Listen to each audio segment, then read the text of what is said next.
Brain stroke आजकल बहुत common हो गया है। क्या इसके सिम्टम्स रहते हैं? पहले लक्षण क्या है? ब्रेन स्ट्रोक के सबसे कॉमन लक्षण हमारी डे टू डे एक्टिविटी में चेंज आना। एक हर्ट तो हम सब जानते हैं जो सीने में होता है, एक पेरिफेरल हर्ट होता है जो हमारे कॉफ मसल में होता है, घुटने के जस्ट नीचे, जिसको पेरिफेरल हर्ट कहते हैं। और ये पेरिफेरल हर्ट हमारे ब्रेन के लिए उतना ही इम्पोर्टेंट है जितना आपका मेन हर्ट। ऐसे तो एक हमारे मेडिकल साइंस में लाइन लिखी हुई है कि none of the medicine without side effect. दुनिया में कोई ऐसी मेडिसिन है ही नहीं जिसका साइड इफेक्ट ना हो। इसलिए ब्रेन ट्यूमर के चांसेस, स्ट्रोक के चांसेस, आईसीटी बढ़ने के चांसेस, मेटाबॉलिक चेंजेस के चांसेस, ये सब ब्रेन में बहुत ज़्यादा बढ़ जाते हैं जब हम मोबाइल का एक्सेसिव यूज़ करते हैं। ब्रेन में क्या होता है, जब भी स्ट्रोक होगा तो पल्स तो कम हो जाती है, जैसे कार्डियक में हार्ट रेट आमतौर पे बढ़ जाती है। ब्रेन में हार्ट रेट कम हो जाती है। अच्छा, ब्रेन को रिलैक्स कैसे करें डॉक्टर? ब्रेन को रिलैक्स करने का सबसे आसान सा टाइम है टेक स्लीप। लेकिन जो एक कंसेप्ट लोग कहते हैं कि बहुत लंबा सोइए, एज ए न्यूरो सर्जरी कहा जाता है, बहुत लंबा सोने की ज़रूरत किसी को नहीं है। And I am working 7 days a week, at least 16 से 18 घंटे पर डे मैं काम करता हूँ विदाउट इंटरप्शन। और कभी मैं कंटिन्यूस 2 घंटे नहीं सोता हूँ। ये रिकॉर्ड है, कोई भी कार्ड है, चाहे आयुष्मान कार्ड है, चाहे आभा कार्ड है, अगर वो ये रहे कि ये गरीबी रेखा के नीचे है तो मैं कभी उनसे 1 रुपये की फीस नहीं लेता। नमस्कार, बहुत स्वागत है आप सभी का। कड़क देख रहे हैं आप, मैं हूं आपके साथ मोनिका ठाकुर। आज इस खास पॉडकास्ट में एक ऐसे शख्स से मैं आपको मिलवाने जा रही हूं जिनके पूर्व राष्ट्रपति डॉक्टर APJ अब्दुल कलाम भी मुरीद थे। अब वो मुरीद क्यों थे? महात्मा गांधी से ये इंस्पायर हुए हैं, लेकिन आज इनकी कहानी सुनकर आप लोग भी इंस्पायर होंगे। मैं जल्दी से तारुफ करवा देती हूँ। आज हमारे साथ इस पॉडकास्ट में जुड़ रहे हैं डॉक्टर शिशिर जायसवाल, जो वेदांता हॉस्पिटल आजमगढ़ के फाउंडर हैं, रिनाउंड न्यूरोसर्जन हैं और न्यूरो और ब्रेन स्ट्रोक या ब्रेन से संबंधित जितनी भी बीमारियां हैं शायद इनसे बेहतर हमें कोई बता नहीं पाएगा। एक बार उनका स्वागत कर लेते हैं। बहुत बहुत स्वागत है डॉक्टर शिशिर आपका। Thank you ma'am. Doctor Shishir, brain stroke आजकल बहुत कॉमन हो गया है। क्या इसके सिम्टम्स रहते हैं? पहले लक्षण क्या है? ब्रेन स्ट्रोक के सबसे कॉमन लक्षण हमारी डे टू डे एक्टिविटी में चेंज आना, अचानक से चेंज आना। जैसे घर में लोग कहते हैं पिछले 2-3 दिन से आपके बिहेवियर में कुछ चेंजेस लग रहे हैं। जब हम कुछ लिखने बैठते हैं तो हमारे लेटर्स कांपने लगते हैं, उनकी राइटिंग्स बदल जाती है, हमारी भूख कम हो जाती है, प्यास कम हो जाती है, नींद डिस्टर्ब हो जाती है और हमारा जो फिजिकल और मेंटल आउटपुट है वो कम हो जाता है। ये होते हैं बेसिक इनिशियल लक्षण जब ये लगता है कि ये ब्रेन स्ट्रोक की तरफ तेज़ बढ़ रहे हैं। और अगर हम उनको एग्जामिनेशन पॉइंट आज में घर में देखें तो उनको ये हमेशा कि मेरा सर बहुत भारी लग रहा है और एकदम गर्म हो गया है, बात बात में लगता है कि फट जाएगा। तो ये जब होने लगता है तो लगता है कि अब ब्रेन स्ट्रोक इनके पड़ने की संभावनाएं बढ़ गई। अगर इन्हें क्लिनिकल पैरामीटर में नापें तो ब्लड प्रेशर बहुत फ्लक्चुएट करता है। कार्डियक स्ट्रोक में हार्ट रेट हमेशा बढ़ जाता है, लेकिन ब्रेन स्ट्रोक में काफ़ी हद तक चांसेस रहते हैं जब हार्ट रेट एकदम कम हो जाता है। अच्छा डॉक्टर, क्योंकि आपने कार्डियक अरेस्ट का यहाँ पर जिक्र किया, कार्डियक अरेस्ट किसी को होता है तो हम कहते हैं CPR दे दीजिए, लेकिन अगर ब्रेन स्ट्रोक आ गया अचानक से तो क्या करना चाहिए? सबसे पहली चीज़ क्या करनी चाहिए शख्स को या उसके साथ जो मौजूद है? है कि किसी भी इंसान को कुछ खाने के लिए प्रेरित मत करिए। ब्रेन स्ट्रोक में जैसे होता है क्या है कि हमें जब होगा तो जब हम एंजाइटी होती है, प्रेसिपिटेट करता, कहते हैं पानी पी लीजिए, 1 कप चाय पी लीजिए, थोड़ा कुछ खा लीजिए, थोड़ा टहल लीजिए। लेकिन ब्रेन स्ट्रोक के लिए कहा जाता है अगर आपको कुछ भी घबराहट या अचानक आपके बिहेवियर में चेंजेस आ रहे हैं और आपको लग रहा है कि हमें कुछ अलग सा हमारे साथ हो रहा है, तो सबसे पहले आप सो जाइए, लेटने की कोशिश करिए, कंप्लीट रेस्ट में जाइए। अच्छा, और कुछ खाइए मत, बेड पर लेटना। हाँ, मतलब और करवट से लेटिए, सीधे मत लेटिए। अच्छा, करवट से लेटना। हाँ, और पिलो जरूर लगाइए। अच्छा, पिलो लगाना हाँ, है। और पिलो 2 लगानी है। एक पिलो तो सिर के नीचे लगानी है और एक पिलो आपके दोनों पैर के बीच में लगानी है, जो एक बहुत बड़ा इम्पॉर्टेंट पॉइंट है, जो इंसान को चंद सेकंड में रिलैक्स करता है। अच्छा, मतलब आइज क्लोज करनी है, आपको लेटना है, आप पिलो गर्दन गर्दन के पे नीचे रखना है सब और लोग लगाते हैं। अच्छा। दोनों पैर के बीच में एक पिलो लगाना है, जिससे आदमी रिलैक्स मोड में जाता है। एक वर्ड हमारे मेडिकल साइंस में यूज़ किया जाता है, 2 हर्ट। एक हर्ट तो हम सब जानते हैं जो सीने में होता है, एक पेरिफेरल हर्ट होता है जो हमारे कॉफ मसल में होता है, घुटने के जस्ट नीचे, ओके। जिसको पेरिफेरल हर्ट कहते हैं। और ये पेरिफेरल हर्ट हमारे ब्रेन के लिए उतना ही इम्पॉर्टेंट है जितना आपका मेन हर्ट है। जैसे डॉक्टर, आपने सिम्टम्स का जिक्र किया, आपने कहा कि अचानक से आपको लगता है कि आपके सर की नसें फट रही हैं। आमतौर पर हमें जब सिर दर्द होता है तो हम दवाई खा लेते हैं। कब तक सामान्य है अगर नॉर्मल सिर में दर्द होती है, और कब आपको लगता है कि अब डॉक्टर के पास जाना चाहिए? देखिए, आमतौर पे तो ये कहा जाता है भाई दवा से दूर रहिए, दैट इज़ ट्रू। लेकिन कुछ मेडिसिन्स ऐसी हैं जिनका साइड इफ़ेक्ट्स लगभग ना के बराबर है। ओके। ऐसे तो एक हमारे मेडिकल साइंस में लाइन लिखी हुई है कि none of the medicine without side effect. Okay. दुनिया में कोई ऐसी मेडिसिन है ही नहीं जिसका साइड इफ़ेक्ट ना हो। लेकिन कुछ ऐसी मेडिसिन है जिनके साइड इफ़ेक्ट्स या तो नेग्लिजिबल हैं या बहुत ही मिनिमम है। उनमें से एक पैरासीटामॉल है, जो 99.99% में उसकी सेंसिटिविटी नहीं है, और वो सबसे सेफ मेडिसिन मानी जाती है। आप उसे पेन किलर के रूप में एक नन्हे बच्चे जो कि एक इन्फेंटाइल एज ग्रुप का है, जिसकी उम्र लेस देन 1 ईयर है, वहाँ से लेकर के अप टू 100 ईयर तक के जेंटलमैन को आप ये दे सकते हैं। अच्छा, अब पैरासीटामोल तो दे ही रहे हैं, लेकिन सर डॉक्टर डोलो भी आजकल बहुत दे रहे हैं। डोलो उसका ट्रेड नेम है। अच्छा। पैरासीटामॉल सब में होता है। सॉल्सा सेम। साल्ट सेम होता है, डोलो है, क्रोसिन है, 6 पीसीएम है, बहुत सारे नाम से पैरासीटामॉल आता है। क्या आपको लगता है कि जो लाइफस्टाइल चेंजेस हमारे हो रहे हैं, भाग दौड़ वाली ज़िंदगी है, हम टाइम पर खाते नहीं हैं, सोते नहीं हैं, अच्छा स्क्रीन टाइम फ़ोन का बहुत ज़्यादा हो गया है, ये भी कहीं ना कहीं वजह है कि आपके ब्रेन पर इस तरीके का प्रेशर, एक दबाव हमेशा रहता है? 21वीं सदी में और 2026 में ये रोल मोर देन 60% केवल इसका रोल है। इसको एक वर्ड हम लोग इस्तेमाल करते हैं, change in circadian rhythm. Okay. जो हमारा एक नॉर्मल रिदम है। आज हम तो उस एरा से हैं, हम इस समय 53 ईयर ओल्ड हो चुके हैं। हम उस एरे में कि हमने अपने सामने मोबाइल का पहला वर्जन देखा, कंप्यूटर का पहला वर्जन देखा, और टीवी भी हमारे समय में पहली बार आया। तो हमने तो वो सारी जर्नी देखी है। तो आज हर आदमी कम से कम 4 से 5 घंटा, या जो बहुत व्यस्त लोग हैं वो भी एटलीस्ट 2 घंटे तो मोबाइल के साथ अटैच हैं ही। और रात को सोने से पहले मैं समझता हूँ अराउंड 70 to 75% लोग आज की डेट में मोबाइल का इस्तेमाल रात में ज़रूर कर रहे हैं, और इंटेलेक्चुअल सोसाइटी तो नियरली 100% है। और हम टीवी वाले तो हर मिनट कर रहे हैं। तो हमारे लिए कोई स्पेशल हिदायत आप देंगे कि कितना स्क्रीन टाइम होना चाहिए बच्चों के लिए, बड़ों के लिए? Very good question. मैं बहुत शुक्रगुजार हूँ आपने ये क्वेश्चन पूछा। हमारे ब्रेन में आँख को ब्रेन का विंडो कहा जाता है। That is the window of brain is the I. I is the part of brain. I and year is part of brain. ये पेरिफेरल बॉडी से बिल्कुल अलग इनके कंसेप्ट चलते हैं।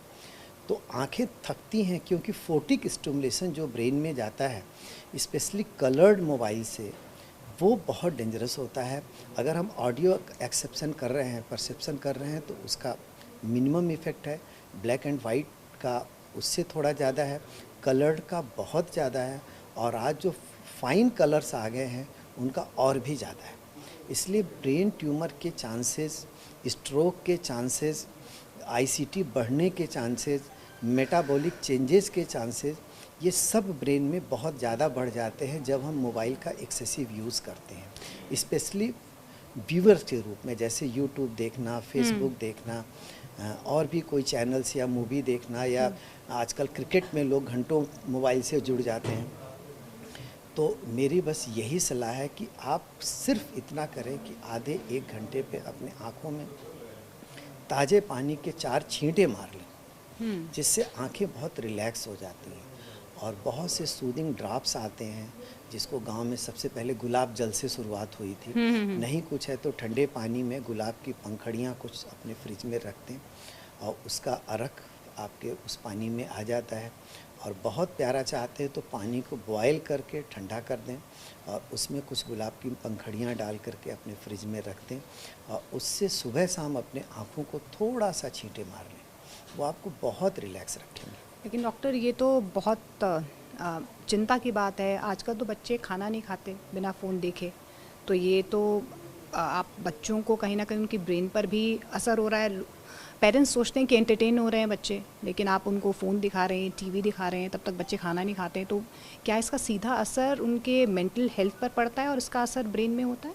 यस, देखिए हम सब जीवन में एडवांस होना चाहते हैं और समय के साथ जैसे जैसे इवोल्यूशन बढ़ रहा है, हम अगर ये कहें कि पाषाण काल में इंसान कैसा था, वैसे वैसे ही हम लोग की ग्रोथ होती चली जा रही है। अब समय के साथ रेस बदलते जा रहे हैं, उसी तरीके से हमें एडवांस होना हमें और हमारे बच्चों के लिए ज़रूरी भी है, लेकिन उस ज़रूरत के साथ हमें कुछ प्रिकॉशन लेने होते हैं। उदाहरण के तौर पे जब हमारे एंसेस्टर बैलगाड़ी से चलते थे तो बैलगाड़ी पूरी तरह खुली होती थी, वहाँ पे कोई सेफ्टी मेजर नहीं होता था, यहाँ तक कि रोड पे राइट और लेफ़्ट चलने का भी कोई कंसेप्ट नहीं होता था। लेकिन जब आज आप बुलेट ट्रेन से चलते हैं तो कहा जाता है उसके डोर भी ऑटोमेटिक क्लोज हो जाते हैं, बिल्कुल, जो कभी ओपन नहीं होते। अगर आप खोलना भी चाहें तो आप नहीं खोल सकते। तो वो प्रिकॉशंस, उनके खिड़कियाँ इतनी मोटी होती हैं कि आप उन्हें ब्रेक भी करना चाहें तो ब्रेक नहीं होते हैं। ये इसलिए होती हैं कि आपकी उतनी स्पीड में अगर कोई दुर्घटना हुई तो हम उस दुर्घटना से अपने आप को बचा नहीं पाएंगे लाइफ से। इसलिए समय के साथ जैसे जैसे हम एडवांस होते जा रहे हैं, एडवांस होना बहुत अच्छी चीज़ है, लेकिन उसी तरीके से प्रिकॉशन मेजर्स भी अपने लाइफ को सेफ रखने के लिए बदलते जा रहे हैं और हमें उन पे अमल करना चाहिए। अच्छा, ब्रेन को रिलैक्स कैसे करें डॉक्टर? ब्रेन को रिलैक्स करने का सबसे आसान सा टाइम है टेक स्लीप। लेकिन जो एक कंसेप्ट लोग कहते हैं कि बहुत लंबा सोइए, एज ए न्यूरो सर्जरी कहा जाता है, बहुत लंबा सोने की ज़रूरत किसी को नहीं है। ब्रेन को रिलैक्स करने के लिए सबसे इम्पॉर्टेंट है कि रिलैक्सिंग थॉट्स इंसान को जितना रिलैक्स करते हैं, आपको हम 10 घंटा बिस्तर पे बोले आप लेटे रहिए तो हो सकता है 10 घंटे के बाद बोले मेरा सिर दर्द बढ़ गया। हाँ एग्जैक्टली, कभी कभी होता है ऐसा कि आप कहते भाई मुझे नींद नहीं आ रही और सिर दर्द बढ़ गया, आप ज़बरदस्ती मुझे लिटा रहे हैं। हम कुछ ऐसा करें, ऐसा कुछ एंटरटेनमेंट का साधन अपनाएं जिससे वो ब्रेन को अच्छा लगे। उदाहरण के तौर पे जैसे हम मान लीजिए 10 सब्जेक्ट हमें आता है, लेकिन उसमें कोई एक ऐसा सब्जेक्ट होगा जो हमें पढ़ कर के बहुत रिलैक्स महसूस करता है, जिसके लिए एक वर्ड साइंस में कहा जाता है कि आप ऐसी चीज़ पढ़िए जब आपकी नींद भाग जाए। तो वो सबसे ज़्यादा रिलैक्सेशन एक्सरसाइज है ब्रेन के लिए, चाहे वो म्यूज़िक हो, चाहे आपका स्टडी हो, चाहे आपका स्पोर्ट्स हो। इसलिए ब्रेन को रिलैक्स करने के लिए केवल सोना ही ज़रूरी है ये नहीं, कोई भी ऐसा रिलैक्सेशन टूल्स जो आपको अच्छा लगे और आपको एक लाइन में ये लगे कि मेरा ब्रेन बिल्कुल रिलैक्स हो गया। उसके लिए कुछ खाने की ज़रूरत नहीं है, ऐसा नहीं है कि आपको 8 घंटा सोना ही चाहिए, आप 4 घंटे सोइए। लेकिन अगर आप अपने प्रोफेशन को एंजॉय कर रहे हैं तो आप कभी बीमार पड़ेंगे ही नहीं। मैं आपको अपना ईमानदारी से बता रहा हूँ मैम, हमने 2009 जनवरी में अपनी प्रैक्टिस शुरू की थी, आज 2026 चल रहा है, बीच में कोरोना भी आया। मेरी एक दिन की सिक लीव नहीं है, not a single day, and I am working 7 days a week, at least 16 से 18 घंटे पर डे मैं काम करता हूँ विदाउट इंटरप्शन, और कभी मैं कंटिन्यूस 2 घंटे नहीं सोता हूँ, ये रिकॉर्ड है। आप मेरे हॉस्पिटल आइए, मेरी दिनचर्या को देखिए। इमरजेंसी के बगल में ही मेरा एक कमरा है जो कभी अंदर से मैं लॉक तक नहीं करता। रात को दोनों को कभी भी कोई आता है, अगर मेरी नींद खुली नहीं तो कोई मेरा पैर पकड़ के हिला के जगाता है। और सर हम लोग न्यूरो सर्जन्स हैं, हमारा एक एक ओटी मिनिमम 5 घंटे 6 घंटे से कम नहीं होता, और मैं डेली 2 ऑपरेशन 3 ऑपरेशन तो करता ही करता हूँ। तो और उसके बाद ओपीडी है और इंडोर मेरा 100 के आसपास पर डे रहता है। तो एवरेज ये मान के चलिए कि 400-500 लोग मेरे कनेक्ट, मैं डेली उनसे मिलता हूँ, उनको देखता हूँ, उनको ट्रीट करता हूँ, और मिनिमम 2 ऑपरेशन तो मेरे पर डे रहते ही, मेजर और माइनर तो सर होते ही रहते हैं। और मेरा जो वर्किंग आवर्स है 16 से 18 घंटे आज भी है, और एक दिन की सिक लीव नहीं है। इवन कोरोना में जब सबने मना किया कि हम पेशेंट नहीं देखेंगे, आप मेरा डाटा मेरे डिस्ट्रिक्ट से पता कर सकते हैं, सबसे ज़्यादा पेशेंट हमने देखे।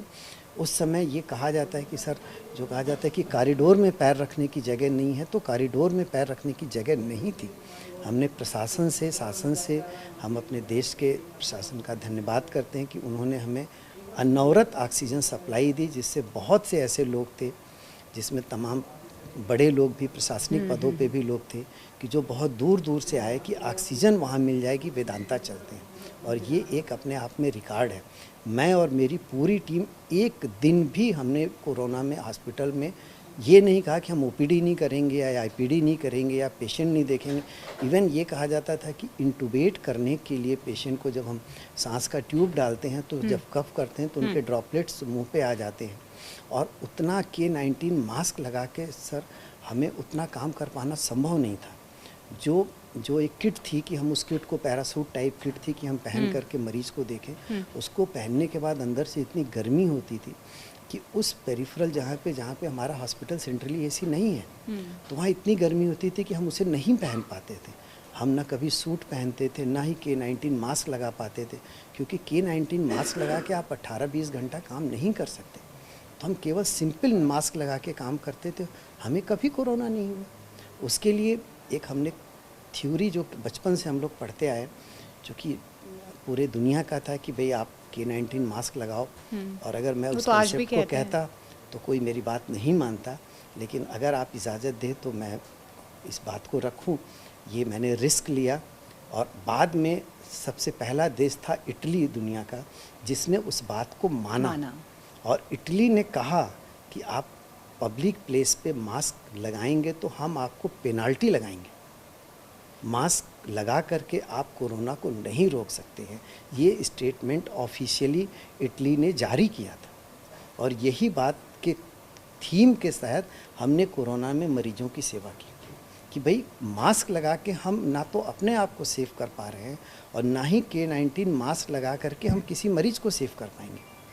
भाई उसका एक बहुत साधारण सा उदाहरण हम दे रहे हैं जो सबसे कॉमन है, लगभग हर किसी के जीवन में इस चीज़ को महसूस किया होगा।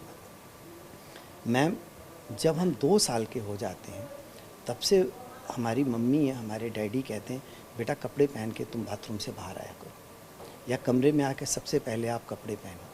तो जो हमारे प्राइवेट पार्ट्स हैं हम कम से कम ट्रिपल लेयर कवर करके रखते हैं, और जिसे हम रिंग वर्म कहते हैं या दाग दिनाय खुजली कहते हैं गांव की भाषा में, एक्जिमा कहते हैं, हमारे ग्रॉइंस में, इंग्वाइनल रीजन में एक जीवन में कभी न कभी कम या ज़्यादा या माइल्ड या मॉडरेट या सीवियर हर किसी को इसका एहसास हुआ ज़रूर होता है। शायद ही कोई कह दे कि मुझे अपने जीवन में कभी रिंगवर्म नहीं हुआ। तो जिस फंगस की मॉलिक्यूलर साइज़ वायरस की मॉलिक्यूलर साइज़ के कंपेयर में 50,000 गुना से ज़्यादा बड़ी होती है, हम उस उस फंगस को हम अपने शरीर में ग्रो करने से रोक नहीं पाते हैं, जबकि हम ट्रिपल लेयर प्रोटेक्शन में तो हमेशा रहते हैं। मास्क तो हिलता भी रहता है, लेकिन वो तो हमारा 24 घंटे रहता है। हम वॉशरूम में जाते हैं तो केवल हटाते हैं जहाँ पे किसी तरीके का कंटामिनेशन नहीं है, वो सबसे सेफ माना जाता है। और हम अपने वॉशरूम में जाते हैं तो अगर फंगस वहाँ पे ग्रो कर सकती है तो हम वायरस को एक मास्क लगा के कैसे रोक सकते हैं। शायद इसी थीम के साथ हमने कोरोना में मरीजों को देखा, और मैम ऊपर वाले का धन्यवाद है, आप लोगों की ब्लेसिंग्स है कि हमें या हमारे टीम के किसी भी सदस्य को कोरोना हुआ ही नहीं। ये वाकई में एक बहुत इंस्पायरिंग स्टोरी आपने बताया कि किस तरीके से कोरोना में आप लोगों ने, आपके टीम ने इस तरीके से बहुत सारे लोगों की मदद की। और क्योंकि आप महात्मा गांधी की फ़िलॉसफी पर भी विश्वास करते हैं अंत्योदय कि दी help should reach the last person. Doctor, क्योंकि आपने अपनी पूरी प्रैक्टिस, जो 20 सालों की आपकी प्रैक्टिस रही है, वो आपने ग्रामीण अंचल में ही की है, आजमगढ़ को आपने क्यों चुना? क्योंकि हमने देखा है कि जब आप ख़ास तौर पर अभी जितने भी यंग डॉक्टर्स हैं या जो मेडिकल स्टडी कर रहे हैं, वो मैक्सिमम हमने देखा है या तो वो प्राइवेट हॉस्पिटल्स जाना चाहते हैं, उनको लगता है कि वहाँ पर बेटर फैसिलिटीज़ मिलेंगी, लेकिन आपने आजमगढ़ को क्यों चुना? इसके लिए एक बहुत ही इंस्पायरिंग स्टोरी है या एक कष्टप्रद यात्रा है। मेरी माँ एक एएनएम थी जो हेल्थ सेक्टर का सबसे निचले पायदान की एएनएम मतलब एक नर्स जो गांव में घूम घूम के दवा बांटती हैं। ये उस ज़माने की बातें हैं जब टीवी मोबाइल कुछ भी नहीं होता था और वो हैंडीकैप थी, शुद्ध लाठी लेकर के गांव में जाती थी और उनकी पोस्टिंग हमारे घर से 100 किलोमीटर, 80 किलोमीटर, 20 किलोमीटर इन तरीके की दूरियों पे रही। केवल होम टाउन उनको रिटायरमेंट होने के 2 साल पहले केवल मिला था। उनकी पूरी यात्रा बहुत दूर दूर रही, लेकिन वो प्रतिदिन सेवा देने जाती थी और वो यही कहती थी कि ये क्या इस गरीब को जीने का हक नहीं है? क्या ये गरीब उस ज़माने में, मैम आप बिलीव करिए, पूर्वांचल और के उन ज़िलों में बहुत से ऐसे गांव थे जहाँ पे लोग गोबर के बीच में अनाज जब फंस जाता है तो वो फूल जाता है, उसको निकाल कर धो के सुखा के पीस के रोटी बना के खाते थे। हमने वो एरा को अपने गांव में बहुत करीब से देखा है और आज भी आप आइए तो अब तो सरकार सबको फ्री अनाज दे रही है, मैं सरकार का धन्यवाद करता हूँ। नहीं तो आज भी अगर ना मिले तो शायद कई घरों में लोग ऐसे खाने को मजबूर हो जाएंगे।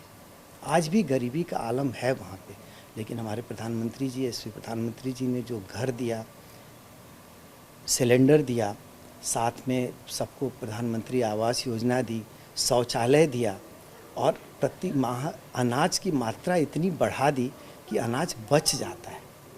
आज उनके चेहरे पे वो खुशी, क्योंकि मैंने अपनी माँ के साथ देखा है और मैं अपने परिवार का सबसे बड़ा हूँ और मेरे पिताजी भी 4th क्लास एम्प्लॉई थे और माँ अनफॉर्चुनेट आज मेरे बीच नहीं है, उनका किडनी लेकिन आप फेलियर उनका हो गया। सपना जो है जी रहे हैं और लाखों इसीलिए लोगों की मैंने मदद कर रहे आजमगढ़ हैं। चुना, क्योंकि आजमगढ़ में पॉपुलेशन वाइज भी यूपी का 3rd लार्जेस्ट डिस्ट्रिक्ट है जहाँ पे डेंस पॉपुलेशन।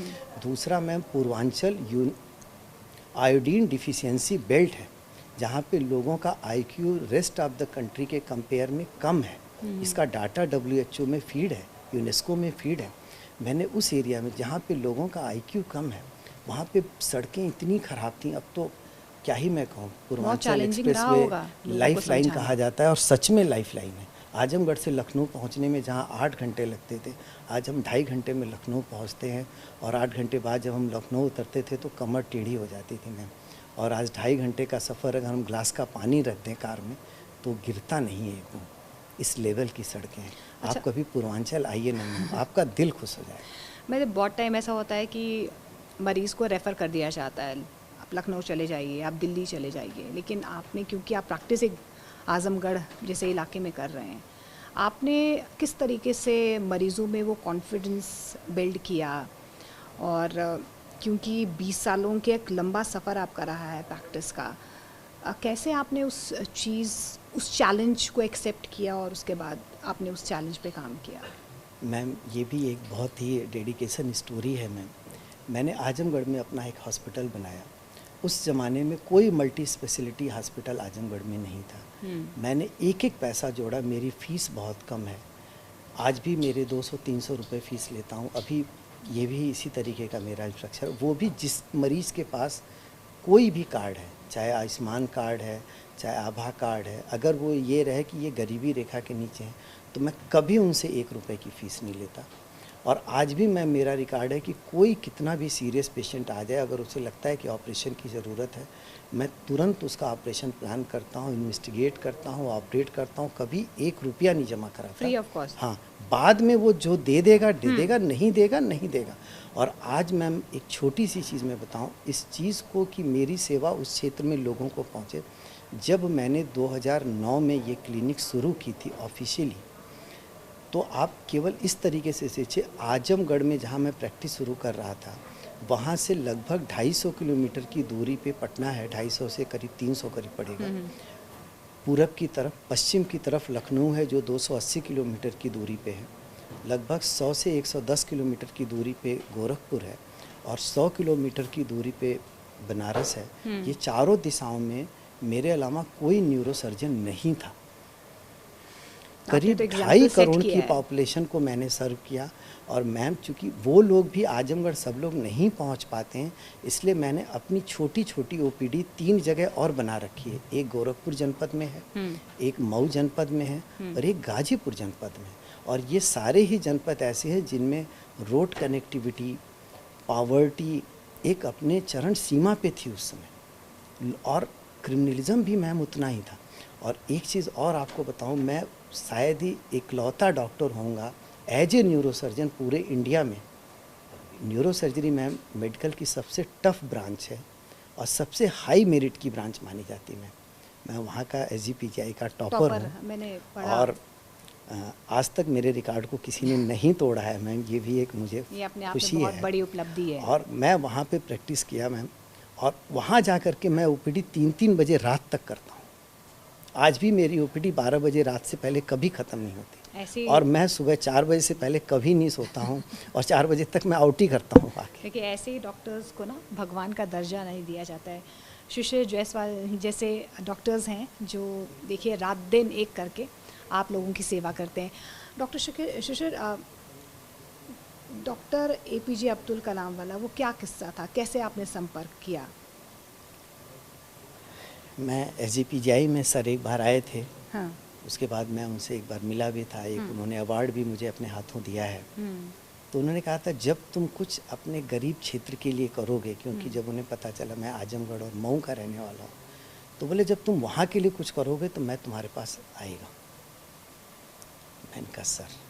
फिर मैंने MCH कंप्लीट करने के बाद उस समय न्यूरोसर्जन यूपी में गिनती के थे, तो मुझे एज AP ज्वाइन करने का मौका मिला। फिर मैंने कहा कि सर मैं कर नहीं पाऊँगा और मुझे गाँव जाना है।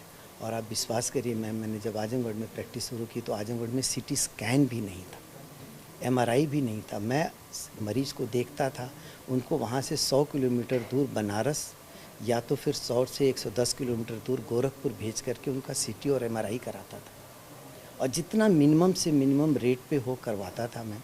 और मैं आज भी एम्बुलेंस से ही चलता हूँ, सिर्फ इसलिए कि लोगों को दूर से भी पता चल जाए डॉक्टर एम्बुलेंस वाले आ रहे हैं।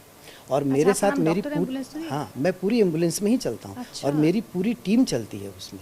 मेरा बेहोशी का एक मेल नर्स, मेरा ड्राइवर, मेरा स्टाफ, हम 5 लोग गाड़ी में हमेशा बैठते हैं। और एक पैथोलॉजी का लड़का भी जो इमीडिएट आपको राउट पे भी अगर कोई एक्सीडेंट हो तो मैं ये 100 किलोमीटर के सर्किल में जो मेरी क्लिनिक्स हैं मैं वहाँ जाता हूँ और उसी एम्बुलेंस में मेरा मरीज भी आता है और मैं भी आता हूँ। और आज भी ये जर्नी वैसे ही चल रही है जैसे तब चलती थी। और मेरे पास कोई सिक्योरिटी नहीं, एक लाठी वाला भी मेरे पास नहीं है। जबकि क्षेत्र बदनाम है कि भाई साहब इतने बड़े बड़े क्रिमिनल लोग हुए, किडनैपिंग के तमाम किस्से हैं। मुझे भी लोगों ने कभी परेशान किया, मैंने प्रशासन में भी उसकी गुहार लगाई। आजमगढ़ तो माफियाओं का गढ़ कहा जाता है, गुहार लगाई है। एक बहुत बड़ा और चैलेंज। लेकिन मैं 1 बजे 2 बजे 3 बजे रात को मालूम है कि डॉक्टर यहाँ से यहाँ जाएंगे और एम्बुलेंस से जाएंगे, हर आदमी मुझे इजीली ट्रेस कर सकता है। और एम्बुलेंस की लाइट जलती हुई आती है जिससे समय बच सके। और अगर रोड पे भी किसी को कोई मेरी ज़रूरत हो तो मैं इमीडिएट दे सकूं। और मैं एम्बुलेंस में सारी इमरजेंसी मेडिसिन हमेशा रखता हूं। निस्वार्थ भाव से। और ये जर्नी आज भी चल रही है। डॉक्टर, क्योंकि आपने सड़क दुर्घटनाओं का जिक्र किया, अगर सड़क दुर्घटना होती है, हादसे में किसी को सिर पे चोट आती है, तो सबसे पहली चीज़ क्या करनी चाहिए अचानक से अगर किसी के सिर में लग जाए? एक वर्ड यूज़ होता है ABC। ओके। ABC में होता है कि मेंटेनेंस ऑफ एयर। जो भी सांस के रास्ते हैं उसको तुरंत आप सिक्योर करिए। क्योंकि सिर की चोट लगने के बाद 3 लक्षण सबसे इम्पॉर्टेंट होते हैं। एक तो इंसान की याददाश्त तुरंत डिस्टर्ब होने लगती है, चाहे वो कुछ पल के लिए हो, चाहे जीवन के एक बड़े पीरियड के लिए हो। दूसरा होता है कि उनको सिर में अचानक से उल्टियाँ शुरू हो जाती हैं। और तीसरा होता है कि वो हाथ पैर इतना बेचैन हो जाते हैं कि जब उन्हें रेस्टलेस होने के नाते वो इंजरी और बढ़ जाती है। जैसे मान लीजिए सड़क पे लेटे हो तो तड़फने लगेंगे मछली की तरह, तो सिर में तो चोट लगी है, साथ में हाथ पैर में चोट लग जाती है। तो उनको बस एक ही करना है कि उनको करवट से लिटाइए Okay. और जो मैंने पहले ही बताया कि कोई भी तकिया टाइप की चीज़ हो, नहीं कुछ हो तो उनके कपड़े को, चाहे अपना कोई कपड़ा निकाल के उनके सिर के नीचे लगा दें और दोनों पैर के बीच में एक तकिया लगाएं जिससे पैर में रगड़ के एक दूसरे से चोट न लगे और ब्रेन को रिलैक्स किया जा सके। और उल्टी वो जो करें वो बाहर गिर जाए क्योंकि करवट से लेटेंगे, और नाक कान में अगर उल्टी या कोई ऐसी चीज़ झाग है मुंह की फंसी हुई है तो उसे तुरंत साफ़ कर दें जिससे एयर उनका एयरवे मेंटेन हो जाए, वॉमिटिंग रुक जाए जिससे ब्रीदिंग डिफ़िकल्टी उनको ना हो। तीसरी चीज़ कि वो एस्पिरेट ना कर पाए, और अगर इसके बाद सांस लेने में दिक्कत हो रही है तो जैसा कि आपने मैम सीपीआर का जिक्र किया, वो सीपीआर करें, माउथ टू माउथ ब्रीदिंग करें और नियर बाई कहीं का हॉस्पिटल है वहाँ पे पहुँचाएँ। और एक लास्ट चीज़, जहाँ से ब्लीडिंग हो रही हो, ब्रेन में बहुत कंप्रेस तो नहीं कर सकते तो एक कपड़ा रख करके एटलीस्ट एक उसे क्रैप कर दें कि जिससे रक्त का बहाव मिनिमम हो जाए। अच्छा डॉक्टर, ब्रेन सर्जरी को लेकर लोग अभी भी डरे हुए हैं, लोग डरते हैं ब्रेन सर्जरी का नाम सुनकर ही। करवानी चाहिए नहीं करवानी चाहिए, डरना चाहिए नहीं डरना चाहिए? देखिए, आज की डेट में न्यूरो साइंस ये कहती है कि सर्जिकल एस्पेक्ट्स किसी भी ट्रीटमेंट का मेडिकल ट्रीटमेंट के कंपेयर में अच्छा होता है।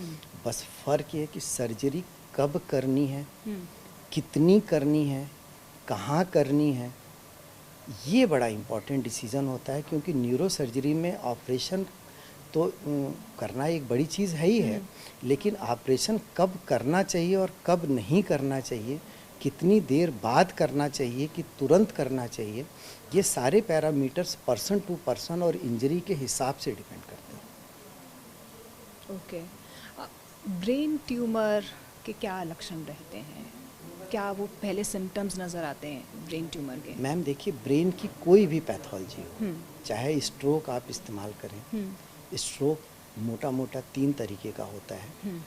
उसी तरीके से ब्रेन ट्यूमर्स हैं, मेटाबॉलिक चेंजेस हैं, फंक्शनल डिजीजेज हैं, सबके सिम्टम्स गिनती के 4-5 ही होते हैं, सब एक दूसरे से मिले हुए हैं। पहला सिम्टम्स है हेडेक, दूसरा सिम्टम है रेज्ड आईसीपी जिससे ब्रेन में प्रेशर बढ़ता है, जिससे उल्टियाँ होती हैं, चक्कर आते हैं, आँखों के सामने फ्लश ऑफ फेस हो जाता है, कोई चीज़ दो दिखने लगता है, चमक आँखों में लगती है, रोशनी बर्दाश्त नहीं होती है। तीसरी चीज़ होती है उन्हें सीजर आ सकता है।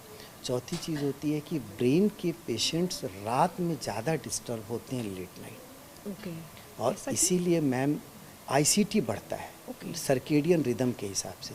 इसीलिए मैम आज भी मैम 2:30-3 बजे जब भी मैं ओटी से खाली होता हूँ या 4 बजे खाली होता हूँ तो मैं अपने वार्ड में राउंड लेने ज़रूर जाता हूँ। थोड़ा रिलैक्स हो जाता है। ब्रेन को, मरीज को देखें कि उस समय ब्रेन के मरीज में अचानक चेंजेज आने के चांसेस बहुत ज़्यादा होते हैं, तो इसलिए मैं एक बार राउंड ज़रूर लेता हूँ क्योंकि उस समय हमारे वार्ड में स्टाफ भी, उनको नींद आने लगती है, वो लिथार्जिक हो जाते हैं, तो उनको रहता है कि अभी बॉस का राउंड होगा तो वो सोते नहीं हैं और अलर्ट रहते हैं। तो रात के उन पलों में भी जब इंसान थोड़ा रिलैक्स मूड में जाता है तो हमारे हॉस्पिटल के स्टाफ उतने ही एक्टिव रहते हैं जितने दिन में रहते हैं। डॉक्टर, आपने बताया जैसे ऑलमोस्ट जितने भी सिम्टम्स हैं या जो पहली चीज़ें हमें नज़र आती हैं वो कार्डियक अरेस्ट में भी ऑलमोस्ट सेम आती हैं, तो ब्रेन स्ट्रोक और कार्डियक अरेस्ट डिफरेंट हैं कि इनका भी को रिलेशन है कुछ? हाँ जी, ब्रेन स्ट्रोक और कार्डियक अरेस्ट, देखिए हार्ट का बेसिक फंक्शन क्या होता है। हार्ट का बेसिक फंक्शन बहुत सिंपल है, पूरे बॉडी के इम्प्योर ब्लड को हार्ट लाता है या एक चौराहे की तरफ से होता है जहाँ से चारों तरफ से ब्लड इकट्ठा होता है ब्रेन के डिफरेंट पार्ट से, और वो फिर प्यूरिफाई करने के लिए या उसमें से इम्प्योरिटीज़ को अलग करने के लिए, एक्सक्रीटरी प्रोडक्ट्स को ब्रेन से अलग करने, ब्लड से अलग करने के लिए हार्ट उन आर्गन को वहाँ से ब्लड वहाँ भेजता है। जैसे लंग्स हैं, किडनी है, जहाँ लीवर है, जहाँ पे ये टॉक्सिन्स बॉडी से उस ब्लड से रिलीज़ होते हैं। क्योंकि जो भी चीज़ें हम खाते हैं उसका 2 मेन पार्ट होता है, एक होता है डाइजेशन, दूसरा होता है एब्जॉर्प्शन और तीसरा होता है एसिमिलेशन। तो जब हम कुछ भी खाते हैं, चाहे खाना खाएं और चाहे हम कोई पेय पदार्थ लें और चाहे हम किसी प्रकार की मेडिसिन लें, तो सबसे पहले तो हम हमारे आमाशय में जाता है जिसको स्टमक आप कहते हैं। स्टमक में फिर वो स्टमक से अपर इंटेस्टाइनल पार्ट में वो छोटे छोटे पार्ट में कन्वर्ट हो जाता है क्रश होने के बाद, और उसके बाद ये जर्नी शुरू होती है माउथ से लेकर के इंटेस्टाइन तक। वहाँ से फिर एब्जॉर्ब हो के कुछ लीवर में आता है, कुछ डायरेक्ट ब्लड में आता है, वहाँ से फिर वो एसिमुलेट होकर के डिफरेंट जहाँ जहाँ जितनी डिमांड होती है वहाँ वहाँ पहुँचता है। ये चीज़ें होती हैं मैम। और तो ब्रेन का पैथोलॉजी और ब्रेन का रेस्पॉन्सिबिलिटी कार्डियक के कंपेयर में मल्टीपल टाइम्स ज़्यादा होता है। ओके। तो कार्डियक अरेस्ट तो बहुत सिंपल फिनोमेना है कि भाई सीने में अचानक दर्द हुई, हो सकता है कई बार साइलेंट एमआई भी होता है जो डायबिटीज़ में बड़ा कॉमन होता है, जिसमें कहा जाता है साहब अचानक गांव में एक कहावत कि उनको भगवान ने बड़ी अच्छी मौत दी, बैठे बैठे डेथ कर गए।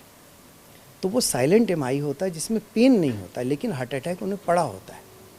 साथ में कई बार कोल्ड स्वेटिंग होती है और कई बार उनका बीपी सडन फॉल कर जाता है, कार्डियक में होता है। ब्रेन में क्या होता है, जब भी स्ट्रोक होगा तो पल्स तो कम हो जाती है, जैसे कार्डियक में हार्ट रेट आमतौर पे बढ़ जाती है।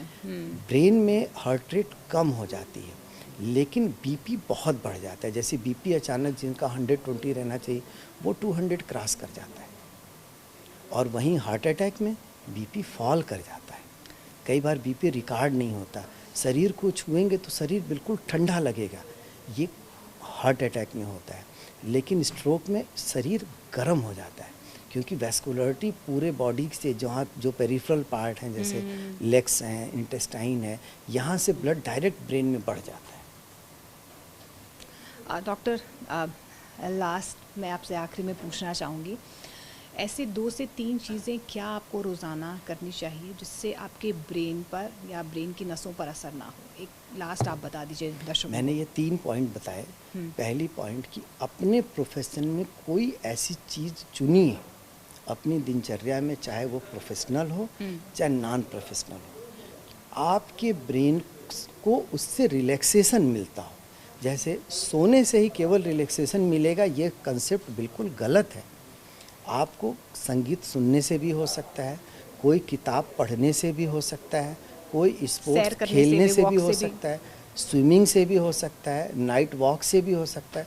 कोई ऐसी चीज़ जो ब्रेन को कुछ देर के लिए बिल्कुल रिलैक्स कर दे। सेकंड चीज़, आँखों को, जैसे मैंने कहा कि ब्रेन की विंडो आँखें कहलाती हैं। जैसे किसी घर की खिड़की से आप झांक के देख सकते हैं कि घर के अंदर क्या हो रहा है, तो आँखों को अगर आप रिलैक्स रखेंगे तो ब्रेन आमतौर पे रिलैक्स रहेगा ही रहेगा। तो उसके लिए मैंने आपसे कहा सबसे सिंपल चीज़ है कि गुलाब जल बना लीजिए, उससे आँखों में छींटे मार लीजिए, या तमाम सूदिंग प्रिपरेशन है उसको आप यूज़ कर लीजिए। आँखों पे खीरा काट के रख लीजिए, बर्फ़ के टुकड़े रख लीजिए जिससे आपकी आई रिलैक्स हो जाए, या कुछ देर के लिए आँख बंद करके कहीं बैठ जाइए, वो भी आपको रिलैक्स देगा।